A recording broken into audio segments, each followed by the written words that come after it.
வணக்கம். ஒரு ஊரில் ஒரு புலவர் இருந்தார். அவருக்கு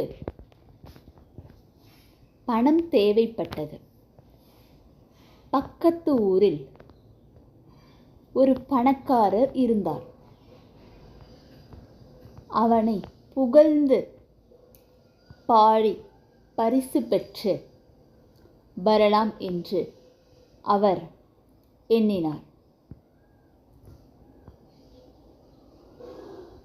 அவன் ஒரு பெரிய கஞ்சன் என்பது அவருக்கு தெரியாது. புலவர் அவனிடம் போனார். அவனை புகழ்ந்து சில பாடல்கள் பாடினார். பணக்காரன் 100 ரூபாய் தருகிறேன் என்றார். புலவர் இன்னும் சில பாடல்கள் பாடினார். அவன் 200 ரூபாய் தருகிறேன் என்றான். புலவர் இன்னும் பாடினார். அவன் 300 ரூபாய் தருகிறேன் என்றான்.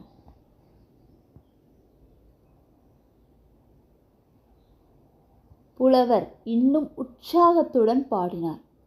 அவன் 400 ரூபாய் தருகிறேன் என்றான். இன்னும் கொஞ்சம் பாடினார். அவன் 700 ரூபாய் தருகிறேன் என்றான். புலவர் பாட்டை முடித்து கொண்டார். பணக்காரன் புலவருக்கு 100 ரூபாய் கொடுத்தான். புலவருக்கு ஒன்றும் புரியவில்லை.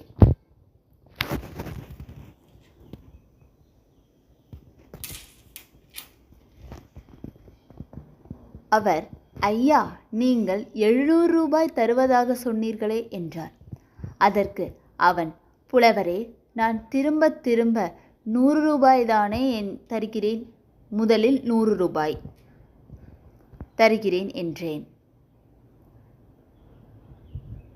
பிறகு 200 ரூபாய் தருகிறேன் என்றேன். பிறகு 300 ரூபாய் தருகிறேன் என்றேன். பிறகு 400 ரூபாய் தருகிறேன் என்றேன்.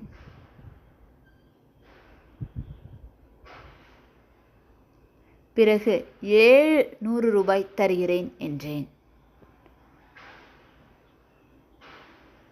நீங்கள்தான் தப்பாக புரிந்து கொண்டு இருக்கிறீர்கள் என்றான். புலவருக்கு பணக்காரரின் கஞ்சத்தனம் புரிந்தது. வெறும் 100 ரூபாயோடு ஏமாற்றத்துடன் திரும்பி சென்றார் புலவர்.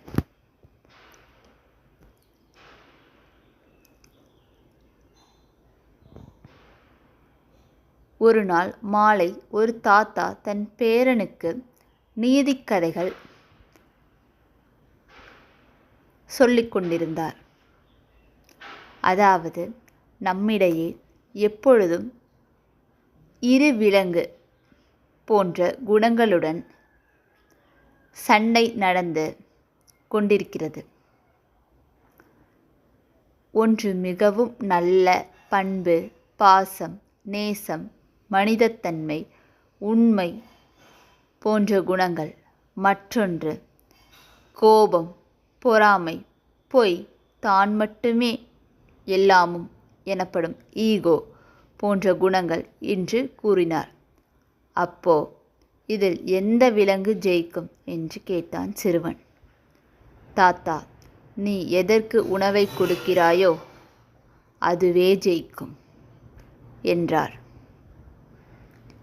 நீதி: நாம் எப்போதும் நல்லவற்றையே நினைப்போம், செய்வோம், நல்லதே நடக்கும்.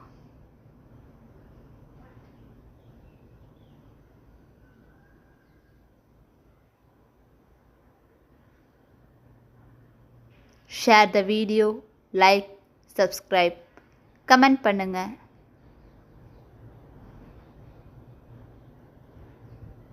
Thank you for video and watching my video. Thank you.